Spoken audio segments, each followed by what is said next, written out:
Hello, welcome to our review for Final Fantasy VII Remake. Honestly, is the game worth your money? Quick review? Yes. It is a very well-told game. It has amazing graphics. It has a great combat system, which will peak a little bit at some of the systems in the game. It has same memorable characters. For every one thing they've taken out, they've added enough to make it very much worth it. As always, if you can't afford the game full price, just wait till it goes on sale. There's absolutely nothing wrong with that. I feel this game is worth every dollar and penny.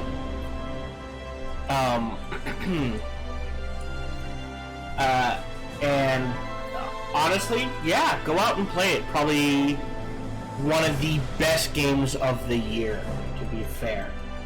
Standard options, you've got gameplay, which you can adjust mid-game. It does go all the way up to hard.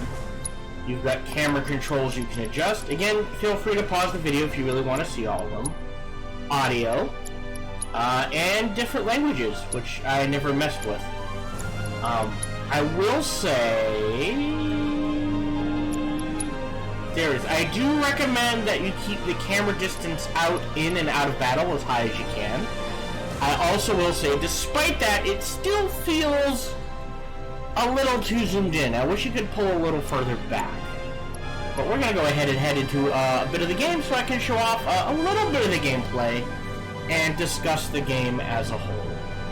So here we are in the game. Gameplay is very similar, even to the original. You will play as Cloud, and you will basically go on this grand adventure.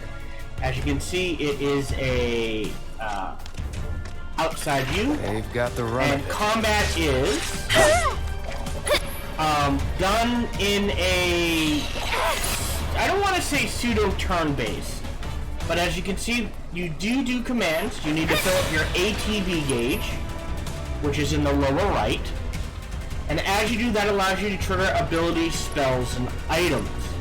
Playing as Cloud, he's a fighter. You can switch between. Keep it together. So it's my turn? The people you're playing as relatively easily. No telling where. And that is combat. It does Monsters get instinctively very target weaker prey. deep, especially You'd better watch out for Cloud. on higher difficulty settings, as the highest difficulty setting you're not allowed to use items, so you're restricted to only using your magic spells. Speaking of magic, the materia system makes its return. Just like before, you get a set number of slots, and you can stick materia in those slots. As you fight, materia gains experience. The stronger the materia, the better it gets. Unlike the original, you can't copy materia. You either have to find it or buy it. So in the original, if materia maxed out, it then would create a lower strength, a level 1 version of itself. So if the barrier materia hit max, you would keep this barrier materia, and then it would also create a level 1 barrier materia again. That system is gone. It is now only, you can either buy it or sell it. Sorry, buy it or find it. You will eventually find Aerith, Barret, and Tifa at certain points. They do get items, weapons. And the nice thing about this is now you can upgrade weapons.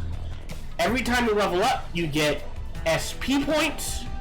I believe they're called skill points. And depending on the level of the weapon, we're going to go look at the Buster Sword here. So at level 1, you get this core. Each little thing is only at, only costs 4. And then you can jump to a higher level core, and a higher level core, and a higher level core until it maxes out. So it really does allow for a crafting system that allows you to really focus on how you want to build the weapons and how you build your characters. It's very well done. I will say, in addition, as you can see, Twin Stinger has counter stance. So every time you get a new weapon, you can learn a proficiency of that weapon, a unique skill.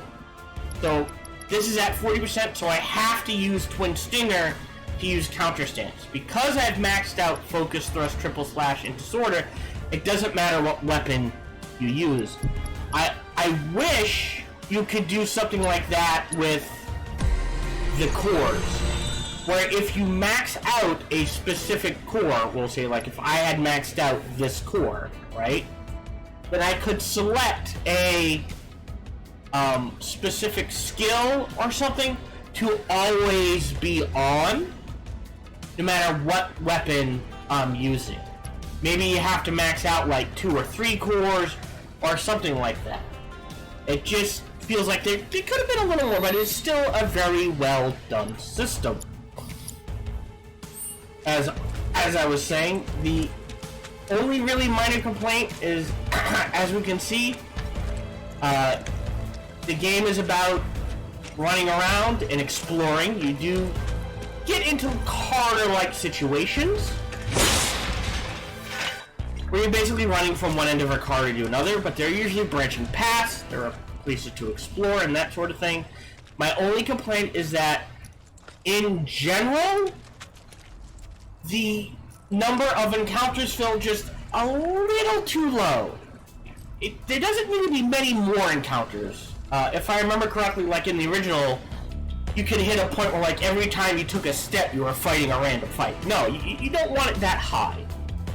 But there are some periods where you just feel like you're running forever. You're like, alright, where's my just random encounter?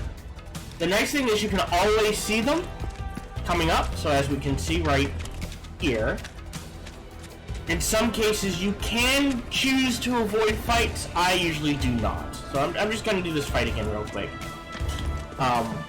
You're dead.